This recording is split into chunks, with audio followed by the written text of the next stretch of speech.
Hello बच्चों, आइए इस क्वेश्चन पर नजर डालते हैं, सॉल्व करने की कोशिश करते हैं। Question says N optically active compound X has molecular formula C4H8O3.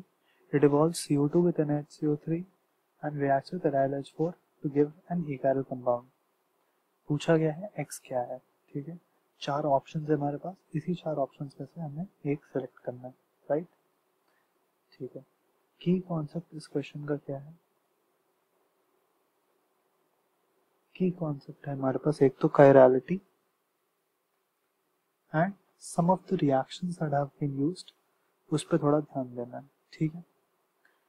तो सबसे पहली बात कि हमारे पास जो मॉलिक्यूलर फॉर्मूला है वो C4H8O3, 4 कार्बन 8 हाइड्रोजन और ऑक्सीजन 3, ठीक है। पहला जो रिएक्शन है वो कहता है NaHCO3 के साथ रिएक्शन से X जो है वो हमें CO2 का एवोल्यूशन करता है। ये ऐसा कब होता है? ऐसा तब होता है जब उसमें कार्बोक्सिलिक एसिड ग्रुप प्रेजेंट हो, ठीक है। एंड दूसरा चीज है कि LiLH4 के साथ रिएक्शन से हमें एक आयरन कंपाउंड मिल रहा है, राइट। एक आयरन कंपाउंड मिल रहा है, ठीक है। इतना हमें पता है। आइए हम कुछ बनाने का कोशिश करते हैं जितना भी हमारे पास नॉलेज है, ठीक है। C एक कार्बन हो गया हमारे पास, एक हो जाएगा कार्बोक्सिलिक ग्रुप, राइट। तो COOH मान लीजिए, कर दिया हमने, ठीक है।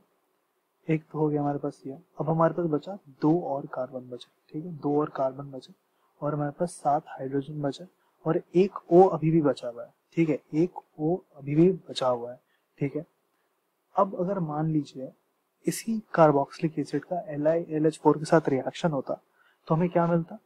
इससे हमें CH2OH मिल जाता, राइट। एंड अभी अगर हम ध्यान दें तो पहली बात तो एक और चीज ध्यान देने लायक है कि हमारे पास दो कार्बन बचे हैं, ठीक है। तो मतलब कि एक कार्बन यहाँ होगा, एक कार्बन यहाँ होगा, राइट।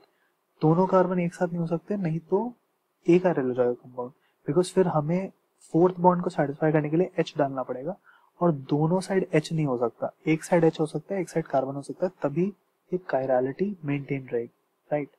तो हमारे पास एक तरफ H हो गया एंड इधर दो जगह C हो गया एंड एक साइड COH हो गया।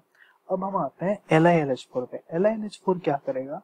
अगर हम लोग इस कार्बोक्सिलिक एसिड को LiLH4 के साथ रिएक्ट करवाते हैं तो CH2OH मिलता है एंड उसे एक आयरल हो जाएगा।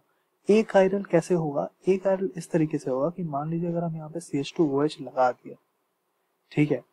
अगर इस कंपाउंड का रिएक्शन हम LiLH4 से करते हैं तो COOH जो है हमारे पास, यहाँ पे जो COOH है ये कन्वर्ट हो जाता है CH2OH में एंड देन हमारे पास कुछ स्ट्रक्चर इस तरीके का बनता है CH2OH का, CH2OH का, एंड ये कंपाउंड एक आयरल हो जाता है। इधर कुछ भी रहे, एक आयरल, इसी से पता चल जाता है एक आयरल हो गया।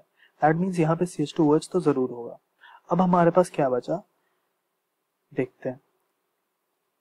4 H खत्म हो गए, अब हमारे पास सिर्फ और सिर्फ 4 H नहीं, 5 H खत्म हो गए, हमारे पास 3 H बचे हैं।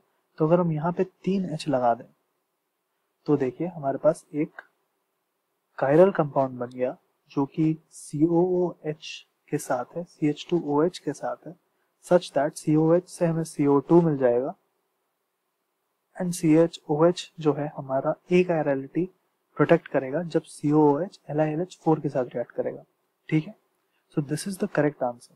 आइए इससे हम देखते हैं ऑप्शन में प्रेजेंट है कि नहीं, ठीक है। तो हमारे पास अगर हम देखें थर्ड ऑप्शन जो है हमारे पास उसमें ये प्रेजेंट है, that means third is the correct option here, ठीक है। आई होप आप सभी को समझ में आया क्वेश्चन बच्चों। Thank you very much, all the best.